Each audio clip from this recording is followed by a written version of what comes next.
Hey, this is Darren Lee with Growers Direct, and welcome back to the channel. Today we're propagating peonies, and this is a herbaceous peony.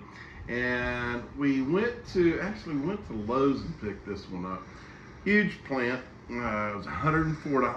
Man, that's what it's worth to the landscaper or to the gardener, or more importantly to Lowe's. But how much is this plant worth to us? Well, you can see on this the number of cuttings that you get. Now, we've never propagated the peony, so fair warning up front. But we're going to take this all the way through to see how many of these cuttings we can actually get to propagate and produce new plants. So all we're doing is we're coming down here looking for a healthy stem. We're going to cut that off. And I'm going to take a cutting out of this, cutting out of this, and all I'm doing is cutting off the branches from this main stem here. And if it's got other branches, I'm just going to cut it off the base, off the heel there. And I'm not going to be able to use all of this down here because cutting would just simply be too long. So I'm going to come up here. I'm going to cut it right underneath this node, put a little angle on it. And now, which one I'm going to keep? I'm going to take this one off. I can actually get another cutting, I believe, out of that one. Now, still got a lot of canopy up there, so we're just going to go around and trim that off because we just don't have the roots to support it. I'm going to drop that into a glass jar. Move over to the next one. Again, we're going to cut these leaf nodes off. Go ahead and cut that one. I'm going to leave that one. I'm going to cut it in half. And how much do you cut off? Well, normally about half a leaf. But it has more to do with your stem size and how big the cutting is. If it were a bigger stem, I'm going to leave a little more top growth on there because it still needs these leaves for photosynthesis to provide the energy to develop the roots. And this is more, there's probably more science, but for me it's an art, looking at the stem size and figuring out how much foliage I need to leave on the cutting. So we're just going to take it out of here, out of the, or put it in the water. Then we're going to bring in our sand in a pot, and we'll show you that here in a little bit. All we've done, because we reuse our sand in our pots, all I do is take a mixture of hydrogen peroxide and water and pour over, and that mixture can be up to 40–50%. It can be, actually, it could probably even be higher than that for the purpose of purifying your sand, right? Because we've reused it. It's set up in this moist tote for 8 weeks, maybe longer, depending on what it was that we were propagating in there. And it's not the most sterile environment by the time you pull it out. You can have fungus and bacteria and stuff like that building up. So what we do is we just take that mixture of water and hydrogen peroxide, and then we pour it into the sand. We let it sit, go all the way through. They do that a couple of times, leave it sitting outside so that it drains out completely. Our sand's already moist when we go to put our cuttings in. We're just going to take our cuttings, dip it in the root hormone, and because these are fairly soft stems, we're going to use a dibbler. Poke the holes in, stick this in the hole. We'll show you that process here in a minute. And we're just going to get finished taking off all of our cuttings here. So we'll see you in a few minutes. All right, so we're back, and this is the $104 plant. You can tell that we just barely even started to scratch the surface on the number of cuttings that are available on this. We stopped at 31 cuttings. So was this plant worth it in my mind? It's a $100 plant. It's an expensive plant. But if we can create 31 of these, that's over $3,000 worth of plant if we want to grow it out to this stage.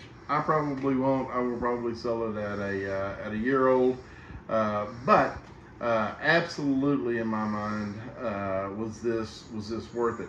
And so now what we're going to do is we're going to take these cuttings. We're going to dip these in the rooting hormone, which is just this take root. And again, the brand is not what you're focused on. What you need to focus on in terms of which rooting hormone you're going to select. This is a 0.1%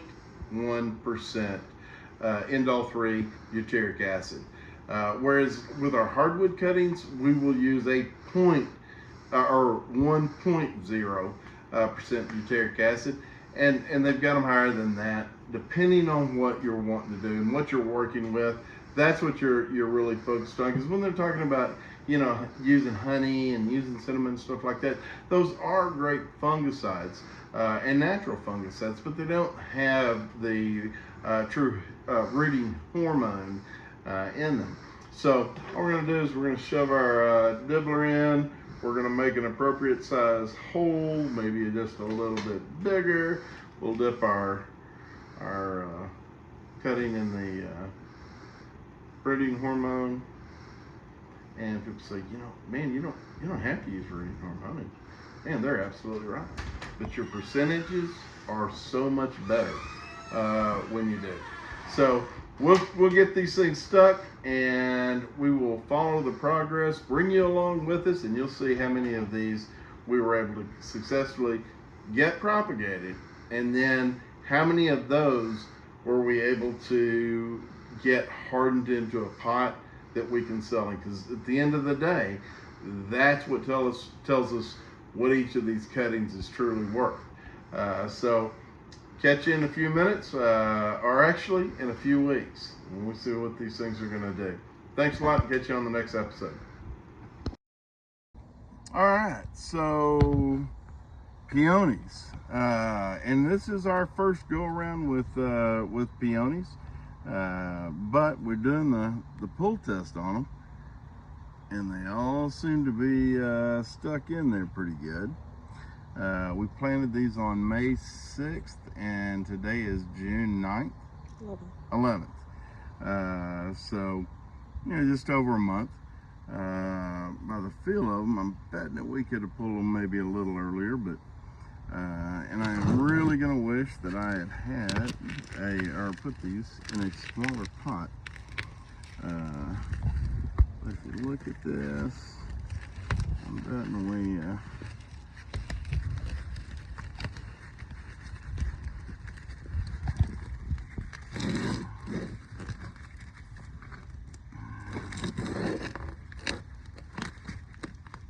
yes, ma'am.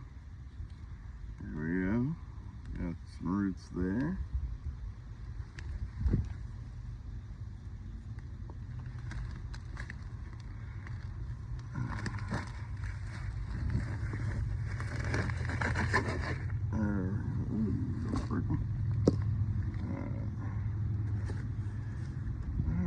Definitely got roots there.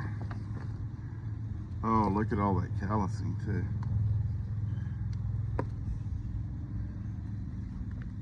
There we go. Nice roots. And look at all that big callousing there. This thing's about to take off. This one does not have roots, but look at the callousing on that. So probably should have waited another couple of weeks on this one. We'll restick that one. Again, huge callousing on these. We pulled them just a little bit early. But that callousing is what's causing them to feel stuck. It's just swollen around there. We've got some small roots here.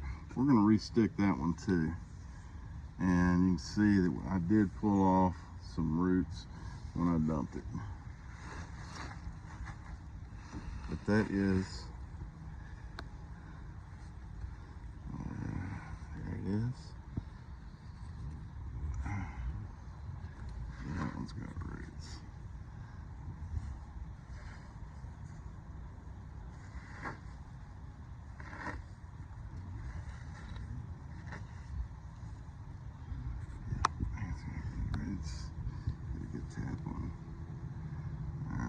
calloused and calloused. So, all right. So, I mean, this is how you learn, right? So far we've got 100% going. And 50% on this one. Well, 50% that have rooted, but we still have not only viable, they're calloused up and ready to start putting out roots. So I'm going to say 6 weeks, 8 weeks on these to be safe. So we'll pull the next one at about 8 weeks. So great plant. These things, the mother plant for this went for $104, and these things are absolutely gorgeous in the garden. Tons of color. Just a really elegant flower on these things. So, at any rate, we'll get these potted up, and we'll see how well they do when in hardening in the pots. But I've got a feeling these things are going to be just fine. All right, catch you on the next round.